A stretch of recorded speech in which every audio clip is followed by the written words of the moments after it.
অন্যায় কাজ করলে মিডিয়াগুলো সেটাকে ফলো করে প্রকাশ করে এবং মানুষ অবাক হয়, বিস্মিত হয়। এটা নিউজ হয় এই জন্য যে আলেমরা আবার কিভাবে অপরাধ বা অপকর্ম করতে পারে। আমি বিষয়টিকে এভাবে বলি, 500 বা 1000 টাকা নোটের সাধারণত নকল হয়, 10 টাকার নোটের নকল হয় না। ওলামায়ে কেরামের লেবাস ধারণ করে কেউ প্রতারণা করতে পারে, কিন্তু যারা সচরাচর অনেক অন্যায় অপরাধে লিপ্ত হয় তাদের লেবাস ধারণ করে কেউ কোনো প্রতারণা সাধারণত করে না। আলেম সমাজের যে মর্যাদা আমাদের সমাজে রয়েছে, এটি সমাজে ইমাম সাহেব, খতিব সাহেব, ওলামায়ে কেরামের প্রতি মানুষের ভালোবাসার দিকে তাকালে আপনি দিনের আলোর মতো আপনার কাছে পরিষ্কার হয়ে যাবে তাদেরকে কিভাবে তারা ভালোবাসেন। সম্মানিত ভাইরা, ওলামায়ে কেরামের যে মর্যাদা রয়েছে সেই মর্যাদার প্রকাশ ঘটে ওয়াজ মাহফিলগুলোতে।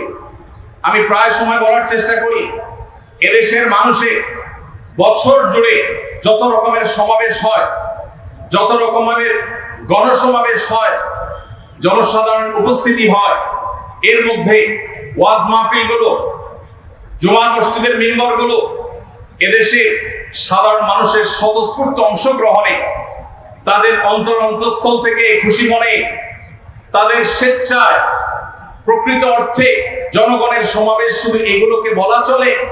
কারণ এখানে মানুষ আসে নিজের খরচে, নিজের গরজে, আবার এসে মাহফিলকে পরিচালনা করবার জন্য পয়সা করে দিয়ে তারপরে যায়। এখানে আসতে হলে কাউকে খিচুড়ি বা বিরিয়ানি দিতে হয় না, এখানে আসতে হলে কাউকে টাকা দিতে হয় না, উৎকোচ দিতে হয় না, গাড়ি ভাড়া করে দিতে হয় না, বাস রিজার্ভ করে আনতে হয় না। এদেশের প্রকৃত যে গণসমাবেশ আছে এই সকল সমাবেশগুলো পরিচালনা করে থাকেন ওলামায়ে কেরাম। ওলামায়ে কেরামের ডাকে লাখো লাখো মানুষ নিজের পকেটের টাকা, গাঁটের টাকা খরচ করে আসে। এরকম সমাবেশ সারা দেশের প্রতিটা গ্রামে গঞ্জে, প্রতিটি উপজেলায়, জেলায়, শহরে, বন্দরে, সব জায়গায় যে মানুষের সমাবেশ হয়ে থাকে, এই সমাবেশগুলো হলো প্রকৃত গণমানুষের সমাবেশ, যেখানে কোনো প্রকার ফোর্স নেই, যেখানে কোনো প্রকার অর্থকড়ি, কোনো প্রকার সুযোগ সুবিধা বা কোনো স্বার্থের কোনো ব্যাপার স্যাপার থাকে না। শুধু তাই নয়, ওয়াজ মাহফিলগুলো, মসজিদের মিম্বরগুলো এই সমাজকে কি দিয়েছে সেটি দেখবার জন্য আপনি মাহফিলের আয়োজনের দিকে তাকাতে পারেন। এত বিশাল বড় আয়োজন, গোটা দেশের আদর্শ মাহফিলগুলোর একটি। এই মাহফিল পরিচালনা করবার জন্য কিছু ভলান্টিয়ার ভাইরা স্বেচ্ছায় কাজ করছেন আল্লাহকে খুশি করবার জন্য। এটাকে নিয়ন্ত্রণ করতে আইন শৃঙ্খলা রক্ষাকারী ভাইদের বিশেষ কোন কসরত তাদের করতে হচ্ছে না। শুধু এই মাহফিল কেন, লক্ষ লক্ষ মানুষের ওয়াজ মাহফিল, লক্ষ লক্ষ মানুষের ইসলামিক সম্মেলন, লক্ষ লক্ষ মানুষের আয়োজনে বড় বড় ইসলামিক প্রোগ্রামগুলো, এসব প্রোগ্রামগুলোকে নিয়ন্ত্রণ করবার জন্য শত শত পুলিশ বাহিনীর প্রয়োজন হয় না। এই ওয়াজ মাহফিলগুলোতে যে শান্তির বার্তা দেওয়া হয়, শৃঙ্খলা শেখানো হয়, নীতি নৈতিকতা শেখানো হয়, মানুষকে আদর্শ শেখানো হয়, সেটা হলো এই ওয়াজ মাহফিলগুলো কোন প্রকার আইন শৃঙ্খলা রক্ষাকারী বাহিনীর ভাইদের বিশেষ কোন পরিশ্রম ছাড়া, তাদের বিশেষ কোন উদ্যোগ ছাড়া এই মাহফিলগুলো যে টিকে থাকে, এগুলো যে সুচারুরূপে সম্পন্ন করা যায়, এটি হলো এই ওয়াজ মাহফিলগুলো থেকে শান্তি শৃঙ্খলার যে বার্তা দেওয়া হয় তার একটা প্রমাণ। ভাইরা আমার, 200-500 মানুষের কোনো মেলা হলেও, সাধারণ কোনো প্রোগ্রাম হলেও সেখানেও দেখা যায় 1-2 গাড়ি পুলিশ ভাইদেরকে সারাক্ষণ ব্যস্ত থাকতে হয়। তারপর নানা অকারেন্সের ভয় থাকে। শত শত হাজার হাজার ওয়াজ মাহফিল হয়, প্রত্যেকটা মসজিদে জুমার দিন শত শত হাজার মানুষের উপস্থিতি হয়, কিন্তু আলহামদুলিল্লাহ সেখানে কোনো প্রহরার প্রয়োজন হয় না, সেখানে কোনো অশান্তি নেই, সেখানে কোনো দাঙ্গা নেই, সেখানে কোনো হাঙ্গামা নেই, সেখানে কোনো মারামারি নেই। এগুলো থেকে প্রতীয়মান হয় যে ওলামায়ে কেরাম এই দেশকে কোথায় নিয়ে যেতে চান, তাদের অবদানের জায়গাটা কোথায়। তারা এদেশের মানুষকে শান্তি, শৃঙ্খলা, নীতি নৈতিকতা, আদর্শ এবং মানুষ হতে শিখান, খাঁটি মুসলমান হতে শিখান। ভাইরা আমার, ওলামায়ে কেরামকে আল্লাহ রাব্বুল আলামিন যে পাওয়ার দিয়েছে, এই পাওয়ার সম্পর্কে আমরা অনেকে জানি না। 2010 সালের হিসাব অনুযায়ী আমাদের দেশে 3.25 লক্ষ মসজিদ ছিল। সেটা এখন অর্থাৎ 14 বছর পরে এসে নিশ্চয়ই প্রায় 4 লাখের মতো হবে। 4 লক্ষ মসজিদ এদেশে যদি থাকে, এই মসজিদগুলোর ইমাম এবং মুয়াজ্জিন মিলে কমপক্ষে 8 লক্ষ মানুষ আছেন যারা এই মসজিদগুলোতে কাজ করছে। মসজিদগুলোর যে চেইন আছে, এই চেইন গোটা দেশে এমন কোন জায়গা নেই, গ্রাম হোক আর শহর হোক, যেখানে মসজিদ নেই, যেখানে ইমাম সাহেব নেই, মুয়াজ্জিন নেই, খতিব নেই।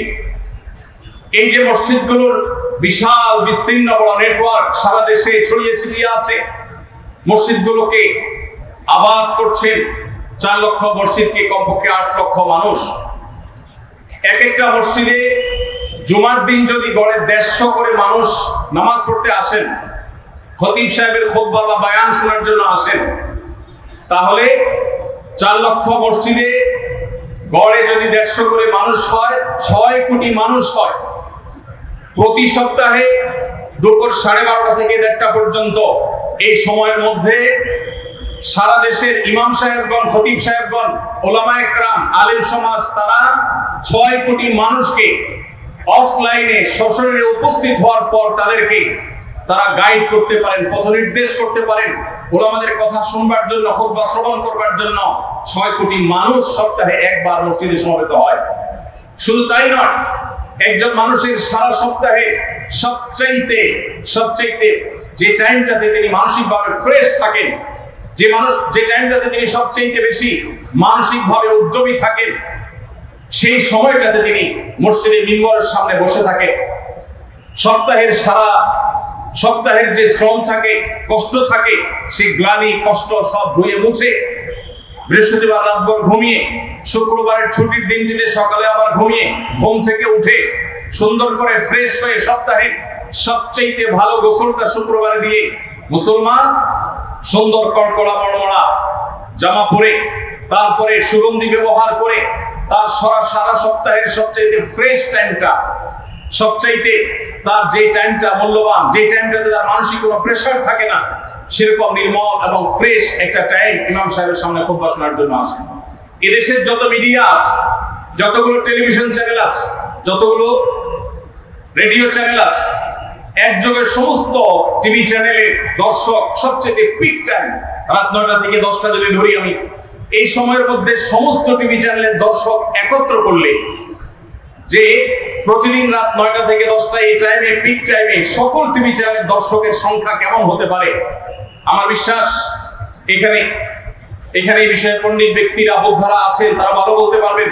আমার বিশ্বাস ইমাম সাহেবদের, খতিব সাহেবদের, ওলামায়ে কেরামের কথা শোনার জন্য যে 6 কোটি মানুষ একত্রিত হয় সপ্তাহে একবার, সমস্ত মিডিয়াগুলো দর্শক পিক টাইমে যা একত্র হয়, যত দর্শক দেখেন, সেই সংখ্যাটাকে মসজিদের মিম্বরের সামনে উপস্থিত মানুষদের সংখ্যার সাথে তুলনা করলে আমার মনে হয় কয়েক গুণ বেশি হবে সন্দেহাতীত ভাবে।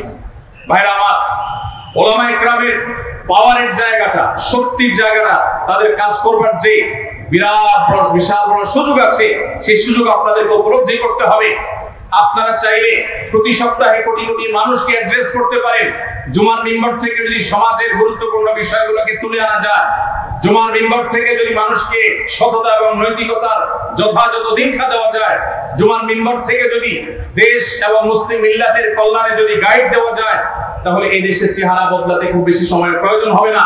ওলামায়ে কেরামের যে কাজ করার অপরচুনিটি আছে, ওলামায়ে কেরামের যে অপার সম্ভাবনা আছে, ওলামায়ে কেরামের কাজের যে বিশাল জায়গা রয়েছে, ওলামায়ে কেরামের যে শক্তি এবং সামর্থ্যের বিশাল জায়গা রয়েছে, সেটি আপনাদেরকে উপলব্ধি করতে হবে।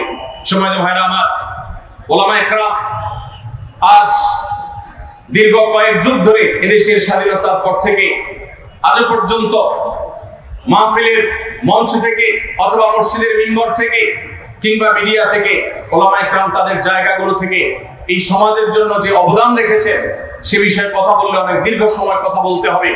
আমি শুধু কয়েকটি উপমা দিতে চাই।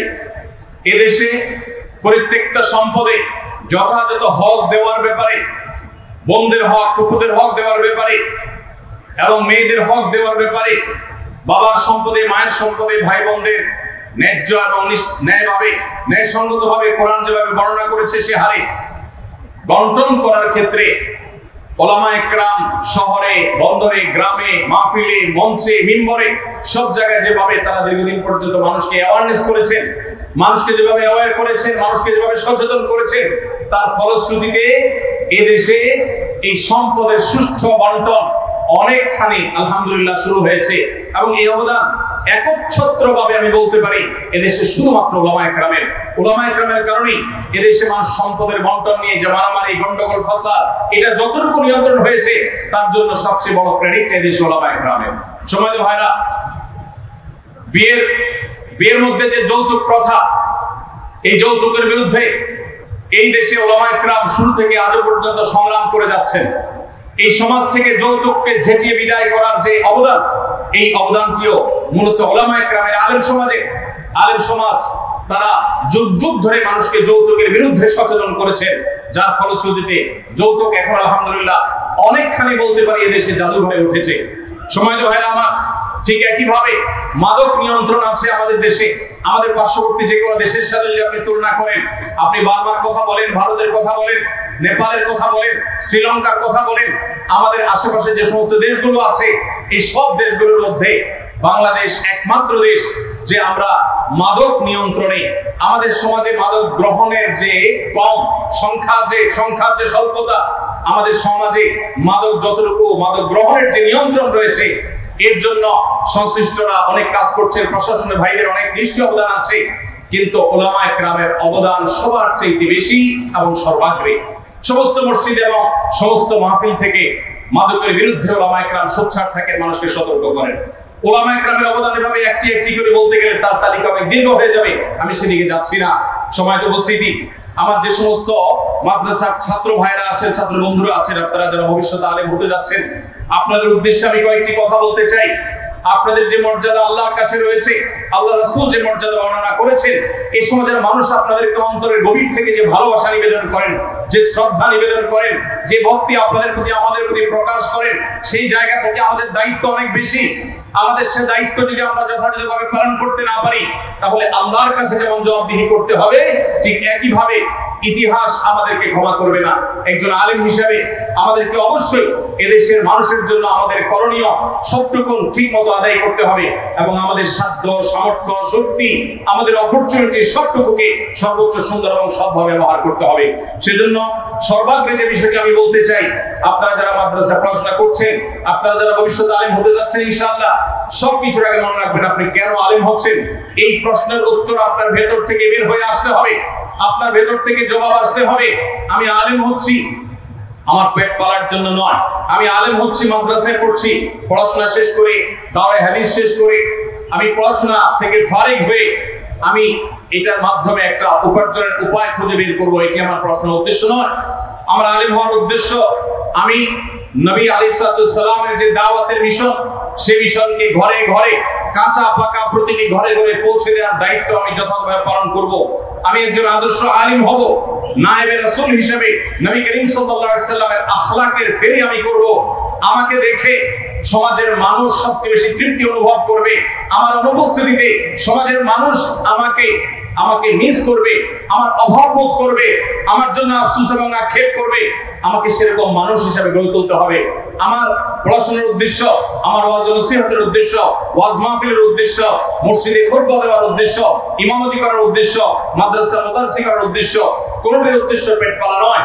আমার এই সব কিছুর উদ্দেশ্য হতে হবে আল্লাহকে সন্তুষ্ট করা।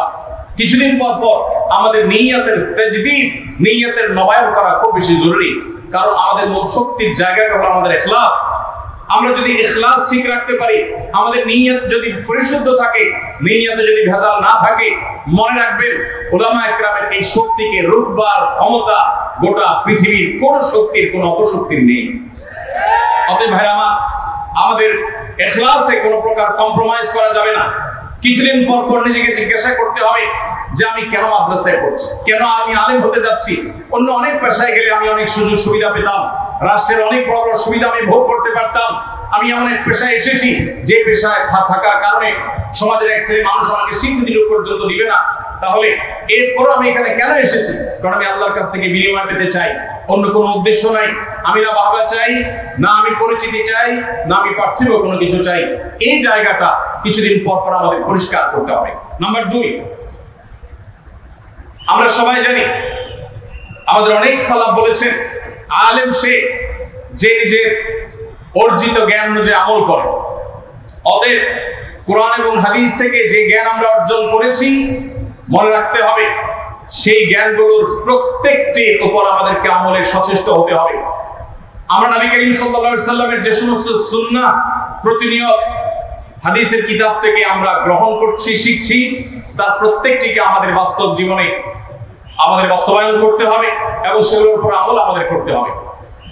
আমরা যদি শুধুমাত্র নামে আলেম হই, আমাদের কর্মে, আমাদের আমলে, আমাদের আচরণে, আমাদের আখলাকে, আমাদের সার্বিক কর্মকাণ্ডে যদি কোরআন এবং হাদিসের প্রতিফলন না ঘটে, আমরা যদি কোরআন এবং হাদিসের রুদ্র প্রতীক বা মূর্তি না হতে পারি, তাহলে সেক্ষেত্রে মনে রাখবেন আমরা কখনো সমাজকে পরিবর্তন করতে পারবো না। আমরা কখনো নবী আলাইহিস সালামের যে মিশন ছিল সেই মিশনকে নিয়ে সামনে আমরা বাড়তে পারবো না। আমরা যতটুকু পিছিয়ে আছি তার জন্য কয়েকটি বড় কারণের একটি কারণ হলো আমরা নিজেরা আমাদের অর্জিত জ্ঞান অনুযায়ী এই অনুযায়ী আমরা আমল করছি না। আমি মাদ্রাসার ছাত্র ভাইদেরকে বলতে চাই, আমরা আমাদের শৈশবে মাদ্রাসার পরিবেশে, মাদ্রাসার চৌহদ দিতে আমলের যে পরিবেশ দেখেছি, এখন সেই পরিবেশ নেই। আমি আমার ছাত্র জীবনে এই হাটহাজারী মাদ্রাসার পুকুরে তাহাজ্জুদের সময় উঠলে দেখতাম চারপাশে এত বেশি ছাত্র ওযু করতেন, এত বেশি ছাত্র তাহাজ্জুদে দাঁড়াতেন যে মনে হতো মাদ্রাসার বেশিরভাগ ছাত্ররাই তাহাজ্জুদে উঠে গেছে। তাদের রোনাজারি ছিল শিখবার মতো, অনুপ্রাণিত হওয়ার মতো। আমি হাতিয়া ফয়জুল্লাহ মাদ্রাসায় পড়েছি, সেখানে শতকরা 90% ছাত্রকে দেখতাম যে তারা তাহাজ্জুদের সময় উঠে নামাজ পড়ে। আমি আমার পরীক্ষার এমন দৃশ্যের কথা প্রায় মনে পড়ে। হাতিয়াতে যখন আমি পড়ি ফয়জুল্লাহ মাদ্রাসা, মুফতি ফয়জুল্লাহ রাহমাহুল্লাহ হাতে গড়া ছাত্র আমার উস্তাদ মুহতারাম মুফতি সাইফুল ইসলাম সাহেব রহমাতুল্লাহি আলাইহি, আমার এই নামটি আহমদুল্লাহ নামটি যিনি নামকরণ করেছেন আমার উস্তাদে মুহতারাম উস্তাদে শফি মুফতি সাইফুল ইসলাম সাহেব রহমাতুল্লাহি আলাইহির মাদ্রাসা। আমার মনে আছে যে আমি যখন নাহওয়ে মীর জামাতে পড়ি, তখন আমাদের উস্তাদ এসে পরীক্ষা নেওয়ার সময় প্রশ্ন বলে দিতেন, আমরা প্রশ্ন লিখে নিতাম। লেখার পর উস্তাদ বলতেন, যাও যার যার রুমে চলে যাও, পরীক্ষার এই প্রশ্নের জবাব লিখে নিয়ে আসো। আমরা প্রশ্ন লিখে সবাই যার যার রুমে চলে যেতাম। নির্দিষ্ট সময় দেওয়া থাকতো, সবাই প্রশ্ন লিখে প্রশ্নের উত্তর লিখে আবার চলে আসতাম। কেন রুমে যেতাম? কারণ সেখানে আসলে আলাদা পরীক্ষার হল বলতে আলাদা কিছু ছিল না। হাতিয়া মাদ্রাসা সম্পর্কে যারা জানেন তারা বলতে পারবেন, সেখানে বোর্ডিং এর কোনো সিস্টেম এখনো পর্যন্ত আমি যতটুকু জানি। পরীক্ষার আলাদা হলের কোনো জায়গা নেই, খুব সীমিত জায়গাতে 400-500 ছাত্র পড়াশোনা করতে হতো। তো আমরা যার যার জায়গায় গিয়ে পরীক্ষার খাতায় প্রশ্নের উত্তর লিখে নিয়ে আসতাম। আজও গোটা পৃথিবীতে এই ধরনের ঘটনা যদি বলা হয়, পৃথিবীর যে কোনো প্রান্তের মানুষের কাছে রূপকথার গল্পের মতো মনে হবে। অথচ বাস্তবতা হলো যে একজন শিক্ষার্থী, আমাদের ক্লাসে 50-55 জন ছাত্র ছিলেন। আমি তখন অনেক ছোট ছিলাম বয়সে, আমার পরিষ্কার মনে আছে। আমি নিজে অবাক হয়েছি, কারণ এর আগেও আমি 1-2টি মাদ্রাসায় পড়েছি, এরকম দৃশ্য দেখিনি। সব মাদ্রাসায় এরকম দৃশ্য নেই। তখন আমি দেখেছি যে সব ছাত্র ভাইরা প্রত্যেকে আমানতদারিতার সাথে আল্লাহকে ভয় করে প্রত্যেকে পরীক্ষার খাতায় যা পাচ্ছেন তা লিখে এনে উস্তাদের কাছে, শিক্ষকের কাছে জমা করে দিয়েছে। মাদ্রাসার ছাত্রদের নীতি নৈতিকতা, তাদের আমল, তাদের আদর্শ এবং অর্জিত জ্ঞান অনুযায়ী আমল করার যে উজ্জ্বল উদাহরণ আমরা আমাদের ছাত্র জীবনে, আমাদের শৈশবে দেখেছি, আজ সেটা অনেকখানি হারিয়ে যাচ্ছে। ভাইরা আমার, গোটা দেশ, গোটা জাতি, বরং গোটা বিশ্বের মানুষ চেয়ে আছে আজ আপনাদেরকে নেতৃত্ব দিতে হবে। মানুষকে আদর্শের পথে মানুষকে উঠাতে হবে, নীতিবান বানাতে হবে, নামধারী মুসলমানদেরকে সত্যিকারের মুসলমান বানাতে হবে। আপনারা সেই নবীওয়ালা মেহনতের কান্ডারি হতে হলে, নবীদের ওয়ারিস হতে হলে আপনাদের এই অনুযায়ী আমলের ব্যাপারে সর্বোচ্চ সতর্ক থাকতে হবে। তৃতীয়ত যে বিষয়টি বলতে চাই তা হলো, একজন হক্কানি আলেমের সবচেয়ে বড় মার্কাগুলোর একটি হলো দুনিয়া বিমুখতা। আমরা অনেকে কোরআন হাদিসের জ্ঞান অর্জন করি, অথচ দুনিয়ার প্রতি আকর্ষণ এত বেশি থাকে যে দুনিয়া আমাদেরকে আচ্ছন্ন করে ফেলে, আমাদেরকে গ্রাস করে ফেলে, আমাদেরকে গিলে ফেলে। পার্থিব বিভিন্ন মোহ এগুলো আমাদেরকে এমন ভাবে ঝেঁকে ধরে যে আমাদের আদর্শের জায়গা থেকে আমরা সরে যাই, আমাদের লক্ষ্য, আমাদের টার্গেটের জায়গা থেকে আমরা বিচ্যুত হয়ে যাই, বিভ্রান্ত হয়ে যাই।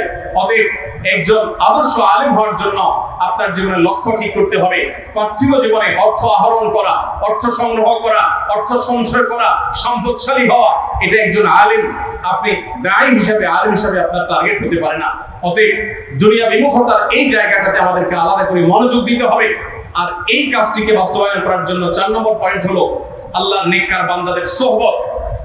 আসাতিজা ইকরামের মধ্যে, সিনিয়র মুরব্বী উলামা ইকরামের মধ্যে যাকে আপনার ভালো মনে হয়, যার প্রতি আপনার আস্থা হয়, যাকে মনে হয় বিচক্ষণ, যাকে মনে হয় সত্যিকার আল্লাহ ওয়ালা এবং মুত্তাকি, সেরকম মুরব্বী ওস্তাদদের সোহবত এবং সান্নিধ্য খুব বেশি জরুরি। আজ আমাদের মাদ্রাসার ছাত্রদের মধ্যে একটি অধঃপতন আমি দেখতে পাচ্ছি, আর সেটি হলো মাদ্রাসার শিক্ষার্থী ভাইদের, বন্ধুদের একটা বড় অংশ তারা নিজেদেরকে সম্পূর্ণ মনে করে, উস্তাদ এবং মুরব্বীদের কোন প্রকার তত্ত্বাবধানের প্রয়োজন মনে করে না। আশরাফ আলী থানভী রহমাতুল্লাহ আলাইহি বলতেন, जो अपने आप को मुस्तकिल बिज़्ज़ात समझता है वो मुस्तकिल बज़्ज़ात है। যে নিজেকে স্বয়ংসম্পূর্ণ মনে করে সে আসলে কখনো স্বয়ংসম্পূর্ণ হতে পারে না। অন্তত দিন এটা কখনো আপনি নিজে নিজে এটাকে পরিপূর্ণতা দিতে পারেন না। এই জন্য আমি আপনাদেরকে বলতে চাই, অবশ্যই আপনার মাথার উপর কোনো না কোনো বিচক্ষণ, সময় সচেতন, আল্লাহওয়ালা, মুত্তাকি, মুখলিস, নিষ্ঠাবান, দূরদর্শিতা সম্পন্ন উলামা ইকরাম বা মুরব্বীদের ছায়া আপনার উপরে থাকা দরকার। তাদের সাথে যোগাযোগ থাকা দরকার, কানেকশন থাকা দরকার, পরামর্শ থাকা দরকার, তাদের তত্ত্বাবধান দরকার, তাদের সোহবত দরকার। এই সোহবত ছাড়া প্রকৃত অর্থে যুহুদ, প্রকৃত অর্থে দুনিয়া বিমুখতা, প্রকৃত অর্থে আখিরাত মুখিতা, এটা প্রকৃত অর্থে কখনোই অর্জন হয় না। অতএব আমি আপনাদেরকে অনুরোধ করতে চাই, তরুণ ভাইরা যারা আপনারা আলিম হতে যাচ্ছেন ইনশাআল্লাহ, অবশ্যই আপনার জীবনে প্রতিটি গুরুত্বপূর্ণ বিষয় সিদ্ধান্ত নেওয়ার আগে, আপনার পথ এবং আপনার গন্তব্যকে ঠিক করবার আগে, আপনার প্রতিটি বিষয়কে ধার্য করবার আগে অবশ্যই আপনি যাদের প্রতি আস্থা রাখেন এরকম মুরব্বীদের ছত্র ছায়া, তাদের তত্ত্বাবধানে আপনি অগ্রসর হওয়ার চেষ্টা করবেন। এরপরে 5 নম্বর যে বিষয়টি বলতে চাই তা হলো, আজ আমাদেরকে সময়কে রিড করা জানতে হবে, সময়কে জানতে হবে, সময়কে বোঝা শিখতে হবে। এই জন্য আপনাদেরকে বলতে চাই, আমাদের স্কিলকে ডেভেলপ করতে হবে, যোগ্যতাকে বাড়াতে হবে। আমাদের মাদ্রাসা পড়াকালীন সময়ে আমাদের কিতাবী যোগ্যতা গড়া, একাডেমিক যোগ্যতা গড়া, আমাদের মাদ্রাসার পড়াশোনার প্রতি মনোযোগী হওয়া, এটা থাকবে সবচেয়ে গুরুত্বপূর্ণ কাজ। পাশাপাশি আমরা যখন কর্মস্থলে যাব, আমরা যখন কাজের ময়দানে যাব, তার আগে বিশেষ করে দাওয়াতি ফিল্ডে যারা কাজ করবেন তাদেরকে সময়ের ভাষা রপ্ত করতে হবে, তাদেরকে সময়ের গুরুত্বপূর্ণ বিষয়গুলো রপ্ত করতে হবে, রাজনীতি সচেতন হতে হবে, সমাজের পালসকে বুঝতে চেষ্টা করতে হবে। এই জন্য প্রয়োজনীয় যে যোগ্যতা আছে সেগুলো অর্জন করতে হবে।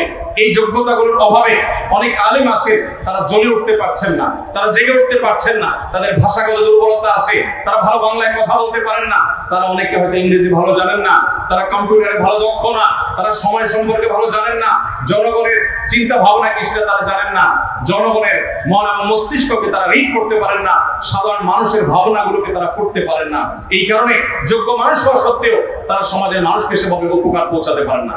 এই জন্য আমার অনুরোধ আপনাদের প্রতি 5 নম্বর হলো যে আপনি দক্ষ আলেম হিসেবে নিজেকে গড়ে তুলবার জন্য, প্রভাবশালী আলেম হিসেবে গড়ে তুলবার জন্য, আপনার দাওয়াকে ইফেক্টিভ এবং মুয়াসসির দাওয়া দেওয়ার জন্য আপনাকে অবশ্যই সময়ের এই প্রয়োজনীয় বিষয়গুলো, যোগ্যতাগুলো, স্কিলগুলো আপনাকে অর্জন করতে হবে আলেম হওয়ার পাশাপাশি। তাহলে ইনশাআল্লাহ আপনি দেখবেন আপনি জ্বলে উঠতে পেরেছেন, আপনি জেগে উঠতে পেরেছেন, আপনি জাগাতে পেরেছেন, আপনি যেই অবস্থানে চলে গেছেন সেটা আপনি হয়তো কল্পনা করতে পারেননি। নাম্বার 6, আমাদেরকে ঐক্যের ব্যাপারে খুব বেশি সতর্ক থাকতে হবে। মনে রাখতে হবে, আমরা যদি ঐক্যবদ্ধ না হই তাহলে এদেশে দ্বীনকে কখনো আমরা অগ্রসর করতে পারবো না, মুসলমানদের কখনো আমরা রক্ষা করতে পারবো না। রক্ষা করবেন আল্লাহ রাব্বুল আলামিন, কিন্তু আলেম হিসেবে আমরা আমাদের দায়িত্ব সঠিকভাবে পালন করতে পারবো না যদি না আমরা ঐক্যবদ্ধ থাকি। মনে রাখবেন, ঐক্য কখনো সকল চিন্তা, সকল মত এক হয়ে কখনো ঐক্য হয় না। যদি সব চিন্তা আমাদের এক হয়ে যায়, সকল মত যদি আমাদের বিলুপ্ত হয়ে যায়, তাহলে ঐক্যের প্রশ্ন কি? ঐক্য হবেই ইত্তেহাদ মাআল ইখতিলাফ মূলনীতির উপর ভিত্তি করে। আপনার সাথে কারোর ভিন্ন মত থাকতে পারে, কিন্তু ঐক্যমতের বহু জায়গা আছে, সেই জায়গাগুলোকে মাথায় রেখে আপনাকে ঐক্যবদ্ধ হতে হবে। আমার আগে মাহমুদুর রহমান ভাই কথা বলেছেন, এর আগেও তিনি বিভিন্ন জায়গায় বলেছেন, ওলামা ইকরাম যদি ঐক্যবদ্ধ না হন তাহলে আমরা এই জাতির ঈমানের পাহারাদারি করা তো দূরের কথা, আমাদের অস্তিত্বকে টিকিয়ে রাখাটাই অসম্ভবপর হবে। আর আমরা যদি ঐক্যবদ্ধ থাকি তাহলে এদেশে ওলামা ইকরামকে ইগনোর করার শক্তি সামর্থ্য কারোর আসলে নেই। এদেশে ওলামা ইকরামের যে চেইন, ওলামা ইকরামের যে নেটওয়ার্ক আছে, ওলামা ইকরামের যে শক্তি আছে, যে সামর্থ্য আছে, ওলামা ইকরামের যে সুযোগ এবং সম্ভাবনা আছে, এদেশের সকল রাজনৈতিক দল একসাথে হয়েও সেই সুযোগ, সেই সম্ভাবনা, সেই শক্তি আসলে কারোর নেই। যতগুলো মসজিদ বাংলাদেশে আছে সবগুলো মসজিদ থেকে ওলামা ইকরামের কথা বলার সুযোগ আছে। তারা সমাজকে আলোকিত করবার সুযোগ রয়েছে।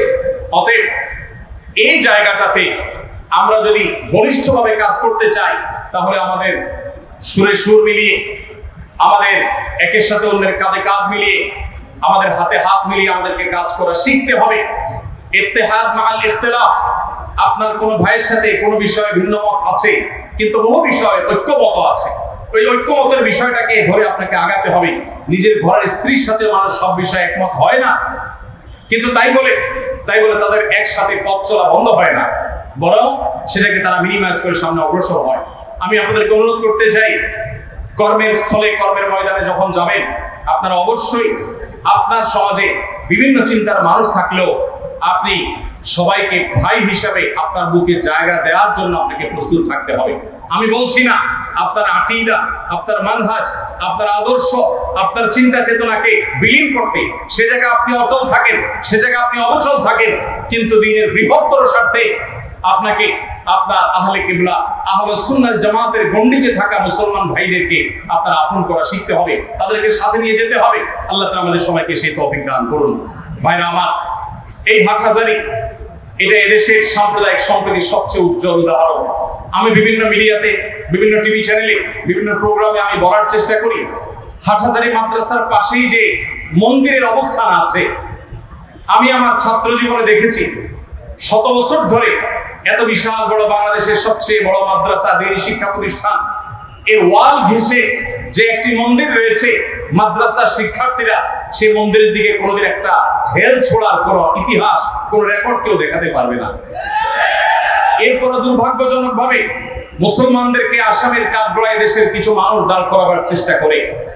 প্রিয় নবী সাল্লাল্লাহু আলাইহি সাল্লামের জীবনে যতগুলো যুদ্ধে, যতগুলো জিহাদে তিনি শরীক হয়েছে, সবগুলো যুদ্ধে সর্বসাকুল্যে মোট 1000 মানুষ মাত্র মারা গেছেন।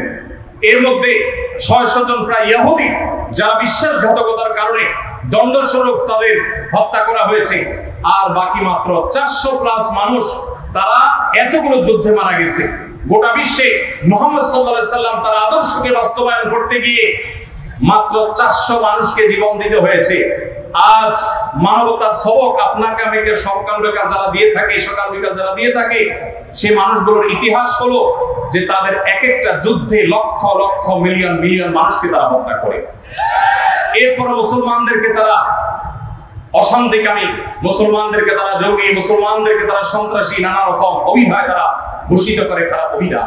ভাইরা আমার, আমাদের এই দুর্নাম দূর করবার জন্য, এই দুর্নাম গোছাবার জন্য আমাদেরকে কাজ করতে হবে। সমাজের কোনো অসুবিধা আছে, সবার আগে আপনাকে অগ্রসর হতে হবে। আমি ইমামদেরকে বলি, আপনারা অনেকেই বিভিন্ন মসজিদের একসময় দায়িত্ব পালন করবেন। আপনার এলাকাতে ড্রেন জ্যাম হয়ে গেছে, আপনার নেতৃত্বে যুবকদেরকে নিয়ে আপনি সেটি পরিষ্কার নেমে পড়বেন। আপনার এলাকায় কোনো অসুবিধা তৈরি হয়েছে, আপনি সমাজের সব মানুষকে নিয়ে আপনার নেতৃত্বে সেই সব সমস্যাকে সলভ করবেন। আমার প্রিয় নবী সাল্লাল্লাহু আলাইহি সাল্লাম হিলফুল ফজল করেছিলেন, মক্কাতে হিলফুল ফজলের সাথে জড়িত হয়েছিলেন। মক্কায় বাহির থেকে আসা মানুষদের জুলুম থেকে তাদেরকে রক্ষা করবার জন্য প্রিয় নবী সাল্লাল্লাহু আলাইহি সাল্লাম কাবা শরীফে যে হাজরাত পাথর রাখা নিয়ে কুরাইশদের মধ্যে মতবিরোধ দেখা দিয়েছে, তিনি সেখানে উদ্যোগ গ্রহণ করে সেই মতবিরোধকে শেষ করে দিয়েছেন, মীমাংসা করে দিয়েছেন। সমাজে তিনি মীমাংসার উদ্যোগ গ্রহণ করেছেন। আপনি মুহাম্মদ সাল্লাল্লাহু আলাইহি সাল্লামের ওয়ারিস হিসেবে শুধু মসজিদে খুতবা দিলে আপনার চলবে না, শুধু ওয়াজ মাহফিলে কথা বললে চলবে না। মানুষ যখন পীড়িত হবে আপনাকে যেতে হবে।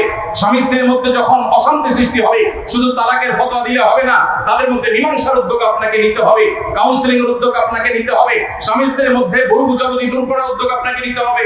বাপ সন্তানের মধ্যে দূরত্ব হয়েছে, আপনার মসজিদ থেকে সেটা কাউন্সেলিং ব্যবস্থা করতে হবে।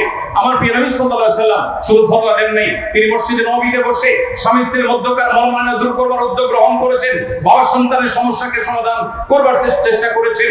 আউস এবং খাজরাজের মধ্যকার যে দূরত্ব ছিল সেটাকে মনোমালিন্যকে দূর করবার উদ্যোগ নিয়েছেন। তিনি সমাজের সব ধরনের কাজে নিজেকে শামিল করেছেন, মানুষের জন্য কল্যাণকারী হিসেবে নিজেকে প্রতিষ্ঠিত করেছেন। আর এভাবেই তার আদর্শ গোটা পৃথিবীতে বাস্তবায়িত হতে হয়েছে। আজ আমরা যদি নিজেদেরকে মসজিদে আবদ্ধ করে রাখি, মাহফিলে আবদ্ধ করে রাখি, মাদ্রাসা আবদ্ধ করে রাখি, মনে করি এই সমস্ত ধর্মীয় চক্র বা এই কাজগুলোর মধ্যেই আমাদের কাজ সীমাবদ্ধ, মনে রাখবেন আপনি নেতৃত্বের আসনে আসীন হতে পারবেন না। আপনাকে সমাজের মানুষের হিতাকাঙ্ক্ষী হতে হবে, সমাজের মানুষের কল্যাণে আপনাকে পাওয়া যেতে হবে। মানুষের বন্যা হবে, সবার আগে আপনি চলে যাবেন। ভূমিকম্প হবে, সবার আগে উদ্ধারে আপনি চলে যাবেন। রাস্তা যানজট তৈরি হবে, সবার আগে আপনি চলে যাবেন যানজট দূর করবার জন্য। আপনি যানজট সৃষ্টি করবেন না। অনেক সময় মাহফিলে বক্তা আসার সময় রাস্তাঘাট বন্ধ করে দেওয়া হয় বক্তা নির্বিঘ্নে যাওয়ার জন্য। আমি ব্রাহ্মণবাড়িতে এক মাহফিলে গিয়েছি, দেখি কিছু যুবক আমাকে ওয়েলকাম করার জন্য এসেছেন বাইক নিয়ে। তারা রাস্তার সব গাড়ি থামিয়ে দিয়েছে, কেন? হুজুর আসবে। আমি বললাম এই মাহফিলে আমি যাবো না।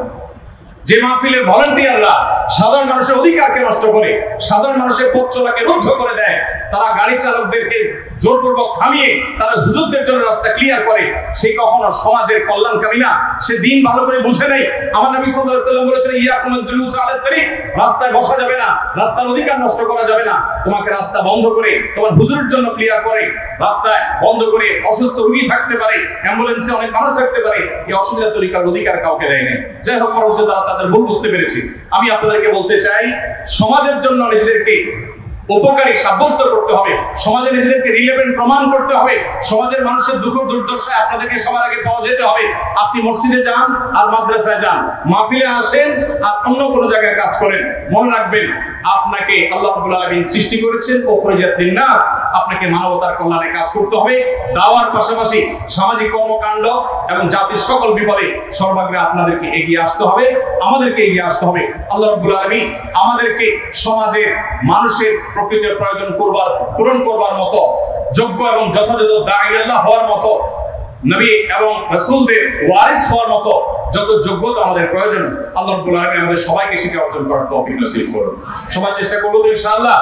আল্লাহ তাআলা আমাদের এক একজনকে দিয়ে, আমি আলিমিয়া নবী রহমাতুল্লাহ আলাইহি, সাইয়্যিদ রাসূল রহমাতুল্লাহ আলাইহির মায়ের মতো বলতে চাই, তার মা বলতেন, এ আল্লাহ এক সে হাজারোं की जरूरत पूरी फरमा। আল্লাহ আমার এক আলিমিয়াকে দিয়ে আপনি হাজার হাজার আলিমের কাজ নেন। আল্লাহ তার মায়ের দোয়া কবুল করেছেন। আমি আপনাদের জন্য দোয়া করছি, আমার জন্য দোয়া চাচ্ছি আমার মুরব্বি উস্তাদদের কাছ থেকে, যে আল্লাহ এক সে লাখों की जरूरत पूरी फरमा। জাযাকুমুল্লাহু খায়রা ওয়া আখিরু দাওয়ানা আলহামদুলিল্লাহি রাব্বিল আলামিন।